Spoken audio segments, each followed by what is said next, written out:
As a career coach and as a committee member of Women in Mining South Africa, I have the privilege of meeting some really interesting people on a daily basis. My name is Bryony Lieber, and in this conversation I'm interviewing Takalani Randima, the Managing Director of Shaft Sinkers, part of the United Mining Services Group.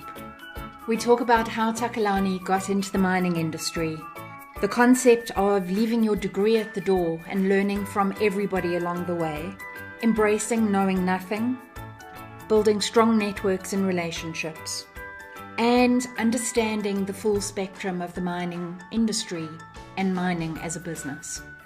I hope you enjoy our conversation. Takalani, it's lovely to have you on this video. The mining industry and mining engineering, what inspired you firstly to join the mining industry and specifically to study mining engineering? I wanted to be a doctor. I was supposed to be a doctor. If you look at the things I participated in when I was at school, it's competition in terms of medicine and research and things like that when I was still in high school.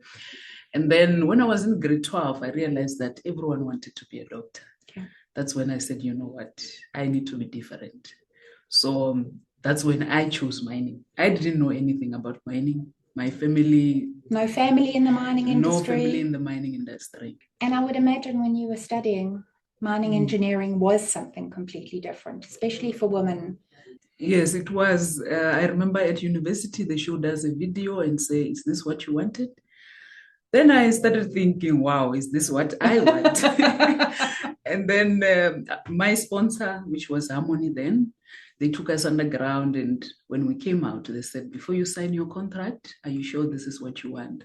But looking at people, because by then we had already started interacting with people, then already I was in, I said, you know what, I will be able to make it in this industry. So that's great. You got to see a bit about what a mine looked like, what it felt like before you actually signed up and went ahead with your studies. Yes. So what was it about that visit that excited you? I think it was the people, because by then already we had already started interacting not only with the mining students, but with other metallurgy, geology, and other finance people, and also going underground, seeing you are looking at something different from what you are used to. And that thing in you to say, I want to be part of this world that I don't know. I think that's what fascinated me to say, you know what, maybe I can build a career into something like this. And now you have built a career out of mining engineering. Yes, but I didn't know how much the journey will entail. Yeah, the things we can't see when we start out. Yes. What are some of the key transition points that stand out for you? When I was at university, I would go for vocational work. By then, it didn't feel like it's a lot, because anyway, you only do it for a certain period and then you stop and then you go back to university. But by the time I finished my degree, and when I entered that shaft sinking project, I was told, leave your degree at the gate. That was the first transition and the first reality, because I had to now go and clock in 12 hours with other people, not the special student that used to come on vacation, but now I'm part of the team. It's a bit of a shock to the system, isn't it? Yes. And not only just a team who's a graduate, but you are part of the lowest level in the mine. So that was a big transition to say, this is your reality now. So I will go and assist any person in any position. But that's great. You got exposure to so many different things. I was privileged because I got exposure from HR, from engineering, from artisans. I got to work with all different types of artisans. I got a chance, because it was a shaft sinking project, to start from the bank, to went to the winder house, to went into the stage, and also at the shaft bottom. I was an assistant on all those positions. So I had to embrace the fact that I know nothing about each particular activity. And I was able to learn from almost everyone in that shaft project. you are faced with a challenge wherein you have to convince people. I mean, when I went to that shaft project, I was the only woman who was wearing an overall. The other ladies that were there, they were maybe doing HR or things like that. Then the first thing is I had to convince the mining crew for me to be allowed to enter the Kibo. So how did you do that? I think I told myself that I belong there. Mm-hmm. That was the first decision I made. Even though sometimes I will hear the noise saying that this woman won't last in this shaft. Mm. So I just told myself, you know what you want. You have to learn from these people so that one day they can also see that you can add value. I think that's what kept me going. I would like them to know that they need to go through the process because there is no shortcuts. That's the first thing. I would like them to know that every person has something to offer. Every position that they get exposed to, it is important because later on, when you are doing strategic decisions, you will need those positions or those exposure that you had to go through. It is also important to take people on a journey. The person who you got exposed to from the lowest position throughout in your career, that person is the key to your success when you are up there, because they will know that, you know what, this person went through the process with us. They understand what we're going through. So, and that builds trust. It builds trust, and I see it now because I'm able to recruit people who trained me. It's always nice and uplifting to get an SMS of somebody saying, I see where you are, I would like to come and work for you. Or you gave me a chance to be this position when you were manager at this project. I would like to come now and work for you so that you can see how far I've become because of the appointment that you gave me. So those are the kind of things that I get from people. That speaks to building a really strong network and strong relationships. Yes. But the only way you can do that is for people to trust that you are able to be part of their team. You are able to do what they are doing. I think that's the thing that I learned at an early age in a shaft, to say, these people are busy with this task. Even though I had a chance not to be part of, because I would have said, you know what, I have my degree. Next year, I'm going to be moving to this level. But I took time to be part of the team and add, not just being part of the team, add value. Yeah. That is a decision that I made from an early age. Yes. I see a lot of young people wanting to rush through the system. Yes. And I remember when I was probably in my 3rd or 4th year of working, realizing that if I carried on rushing through the system, I was going to miss the opportunity to get my hands dirty and to really learn how to do things from first principles. And I see a lot of young people these days doing something once, maybe twice, and then thinking that they've mastered it and that they should be moving on to the next thing. So I'm hearing from you that there's value in repetition. And the other thing is, I see it now at the position that I'm at, because every day I have to make decisions about people who are somewhere underground, and I'm sitting in the office. I cannot rush and go and open a book for me to make a decision that must save lives, or that must grow somebody's career, or that must make a huge impact on our clients or on our bottom line. I think that's important also. And that requires you to know every aspect of the mine, every aspect of the risks that go on in a mine. So how did you get to learn about all those different aspects of a business? Over the years, because I was doing projects, it was all about projects. In project, the project must make sure that it's making money. So I tend to also not focus only on, maybe if at that position I was a shift boss or I was a mine captain, not only look at the production side, but visit other people's offices, knock on people's doors, ask them what are they busy with, and then get some insight on what they're busy with. Always know what is happening around you. That was something that also assisted. Yes. Yeah, I think that's an important point around understanding what your impact is on others and understanding what their impact is on you, and being able to see the business holistically. Yes. The mining engineers of today must not only have the technical know-how. The technical know-how is just a qualification for you to sit at the table. The important things is you need to understand the environment you are operating at from people's perspective, from risk perspective, and also from the technology side of things. That is what is required.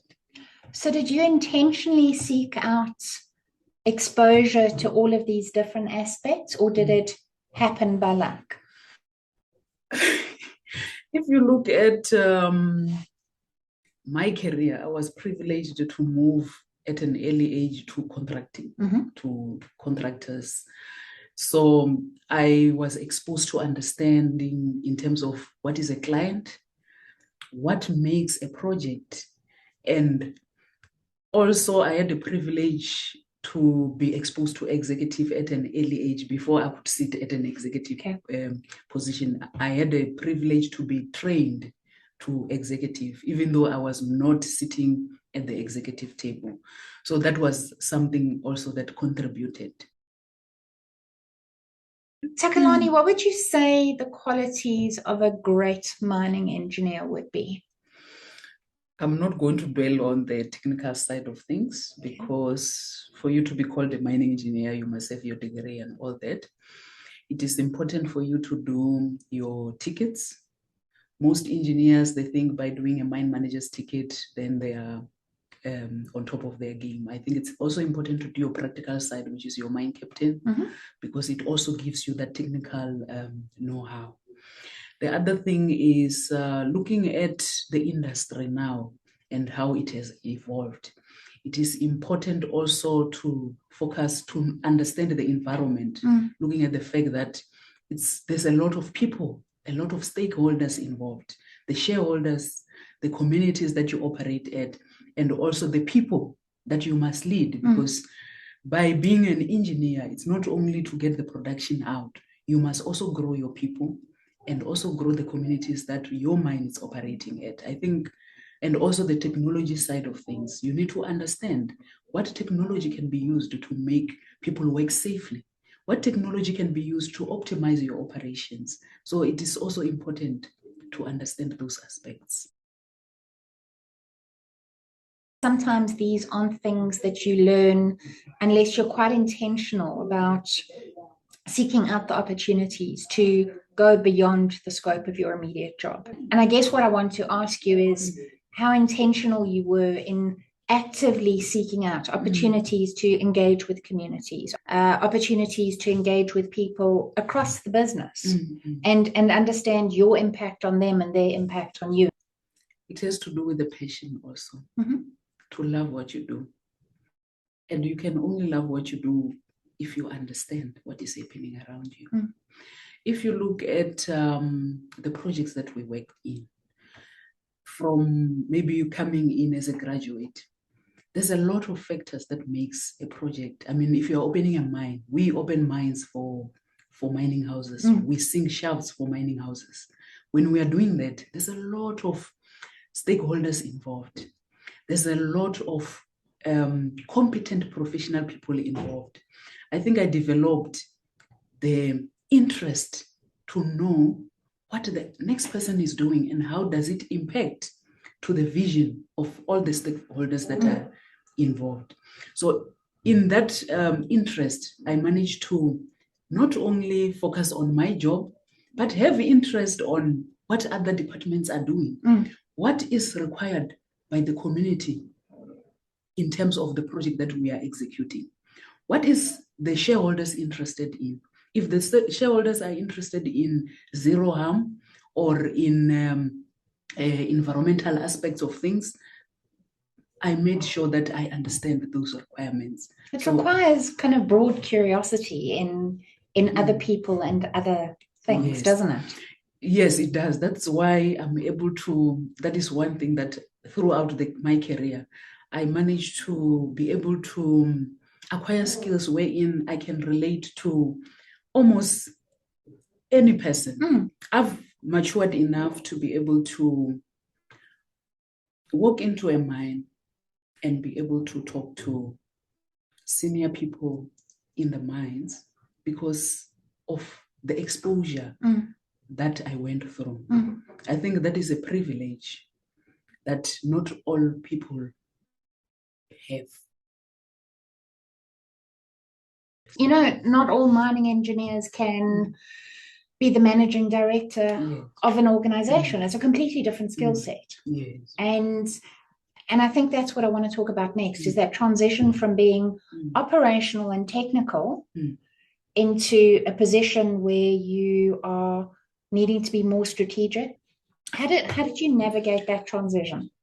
I think I was privileged to enter into a business that was growing. I had an opportunity to be exposed in all the departments, because if you are small, that means you'll be exposed to everything. By the time you are bigger, you had the privilege to set your tone. You understand, you know, you are part of the system. That is what happened with where I am. I'm talking in terms of the position that I hold in the current company. Okay. So in terms of the transition that we need to be talking about now is, how did I manage to let go, since I had to first build the company from scratch, and then by the time the company now has grown, how do I let go to the people that I've hired who must assist in the growth? It's a big challenge, isn't it? That is the biggest transition that I'm still going through. And I see this with a lot of my clients. It's most of the clients that I work with are technically brilliant at what they do. And then they transition from that technical delivery into a more strategic position. And their biggest struggle is letting go of the doing and allowing themselves to do through others. And that's what you're talking about effectively, is letting go of what you know you're competent in to make space for things that you might not yet be competent in. Yes. I had a session with my team, and everyone had to ask each other, what must they stop doing and what must they start doing? Beautiful question. That's the right place. Yes. So my team also, my 2IC raised that, you know what, you can start trusting. You've got to let go and say no to things in order to be able to say yes to other things. Yes, and also to be able to empower the next person. I'm so glad you raised that, because the benefit of you letting go of things is that it gives others the opportunity to also step into something that they haven't yet mastered, and they can learn and grow. Yes, that is true. So all of this requires that sometimes you're going to get out of your comfort zone. You might fail. You might fail badly, but it gives you the opportunity to learn and grow. Yes. Are you willing to share an experience where you've been completely out of your comfort zone and what you learned in the process, perhaps through failing? Or where have you needed courage? So I often hear women saying, I'm not good enough yet. I need to get another qualification before I can do this. I need to do this before I can do that. And it's a huge hiding strategy, hiding away from stepping in, taking kind of a risk, embracing your courage and trying something before you're perfectly capable of doing that. And I don't get the sense that that is your story. I think the women are asking themselves a different question from what I asked. They are asking themselves, what must they get for them to get a certain position? Yeah. I don't ask myself that. I tell myself, I'm already qualified to get that position. Wow. That's what I tell myself. What I ask myself is, what is it that I need to do to compensate what I already know I'm working? Because what I want to say is, I know already maybe it's because the mining journey is too simple. It's written there. Oh, it's not simple in terms of you will be this, you will be that, and then after this you'll be this. So instead of looking at what you require to be where you are, you need to look at where you want to be, and then work backwards in terms of what is required. But already you know where you want to be. You already qualify to be where you want to be, because that is the process of mining. You already see yourself as technically qualified. And the question you ask yourself is, where do I need to compensate so that I can deliver that it's all high about value in this position? Okay. Which is something that I think that is the difference between the men and the women, because men already have that confidence to say they can do that work. The women, we are asking ourselves what we need to get there. Yes and no. I absolutely. I mean, all the kind of studies show that women tend not to go for something if they don't believe they're 100% qualified for it. And often women tend not to ever believe they're 100% qualified for anything. And I think there is a story that goes around that men go for it whether they've kind of got 6 out of 10 or not. But a lot of the men that I see in my coaching work don't. A lot of the men that I see ask the same questions as women. I'm not fully qualified for this, and so I'm scared of going for it.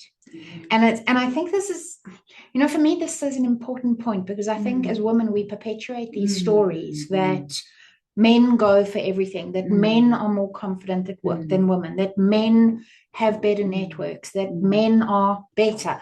Okay. And we perpetuate these stories and we hold ourselves kind of hidden and hold ourselves to that story. And I think one of the most important things for us as women is to be curious about whether these stories are true.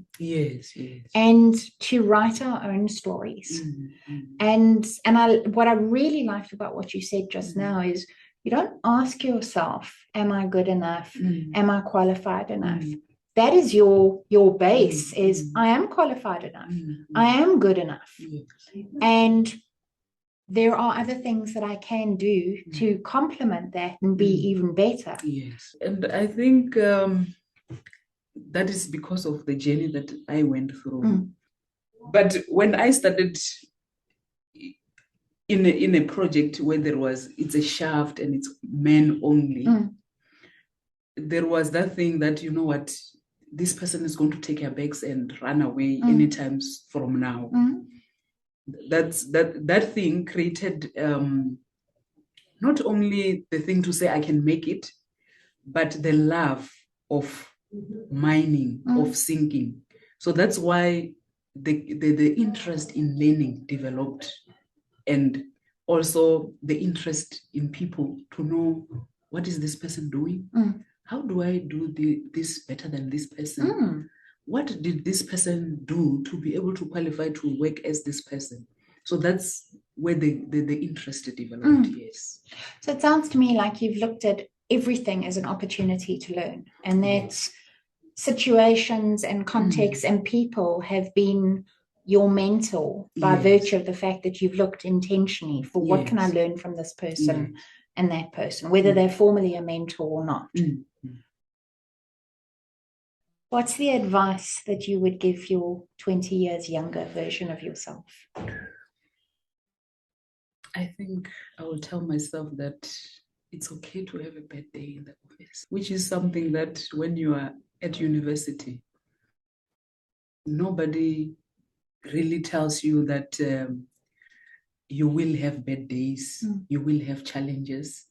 And the reason why you are being trained is for you to be able to resolve them and make sure that you solve them successfully, and make sure that the people who work with you and yourself learn from those challenges. Yeah, what you're learning at university is how to solve problems. And as you said at the very beginning, you start your work, you put your book away, and you start with, I know nothing other than perhaps how to think and to solve problems. And the other thing is they don't tell you that almost 80% of what you'll be doing, it's people. Everything revolves around people. So that's something that when you are young, you don't understand. You think you are doing what you're doing to make your life personally better, but it's not only about you. It's about the environment, the community, the people, and also about making a difference in people's lives. What does Takalani 20 years into the future want Takalani today to know? To know that I've had fun. That's the first thing. Doing what I love. And I've contributed to people's lives, to communities where our projects operate. I've added value because you need to add value in what you're doing, made a difference, and also took people on a journey in terms of growth. I must sit and look back and say, and look at the people that grew by walking on a journey with me. I think that's important. What labels do you want young female mining engineers to strip away so that they can be the best, most fulfilled, most purposeful version of themselves? I think the first thing that they need to take out is the fact that they will start thinking that they don't understand the work or they don't fit in into the culture. They need to understand that they are not into it to fit into the culture, but to make change into the system. And the other thing is also take away the label to say in terms of the process, it's not going quickly. They need to understand that for them to be able to sit one day and make decisions that saves lives, make decisions that improve production, they need to go through the process. They also need to understand that because most of them, they join looking at the monetary side of things. It is not going to happen just like that you are going to get promoted and all that. You need to understand that you have to add value. And for you to add value, you need to bring something to the table and make a difference.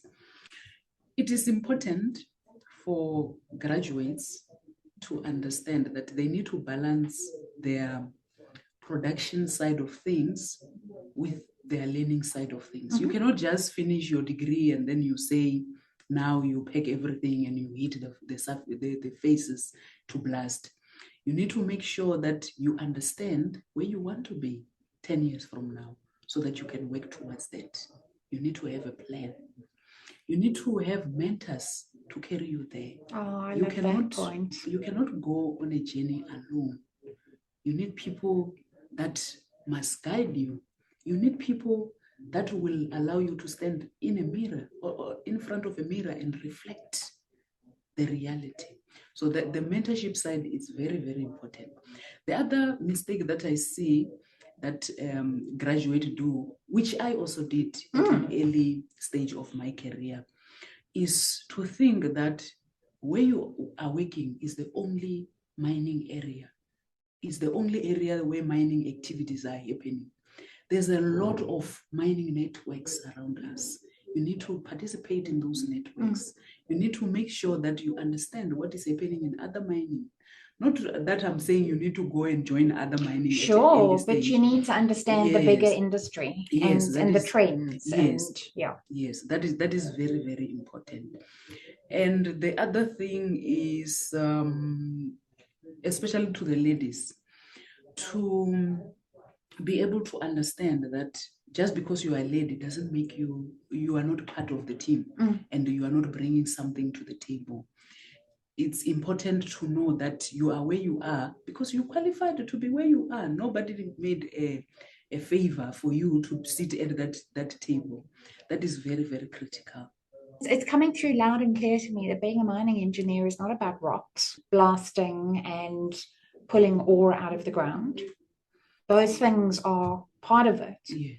But it's really more about how you build relationships with people, how you build trust, how you understand your stakeholders, how you understand the bigger business. And being able to take some really courageous decisions sometimes. Yes. You will make a lot of decisions, yes, and some won't make you famous, but later on, the people will understand why you made those decisions. Yeah. That's what's important. Yes. And that requires courage. It requires curiosity about other people and other things. And it requires, I guess, a level of compassion for people, for their learning journey. Yes. Compassion for yourself and your own learning and journey. Also integrity. Because and integrity. At the end of the day, you need to look at what you are embarking on and be proud. For you to be proud, you must do it right. UMS has been a very generous sponsor to the Women in Mining South Africa mentoring program. And we've got a couple women from UMS on the program. And I'm just wondering if you want to share with us what is important about mentoring from UMS's perspective. If you look at UMS and mentoring, it is important for us to understand the needs of our employees. You can only understand the needs of your employees if you put them through mentorship, because that's where they will start to learn and understand themselves first, understand the environment, and also understand how to approach the environment for them to grow. I think that's the core of mentorship, because the person must understand and have the tools to be able to grow themselves.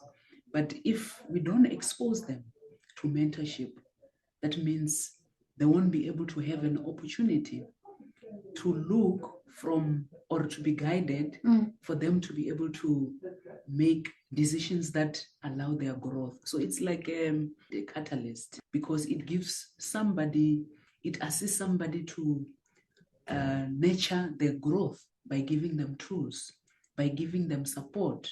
So that is what the mentorship is doing for our people. Yeah, I like that you started off by saying it gives them the opportunity to learn more about themselves.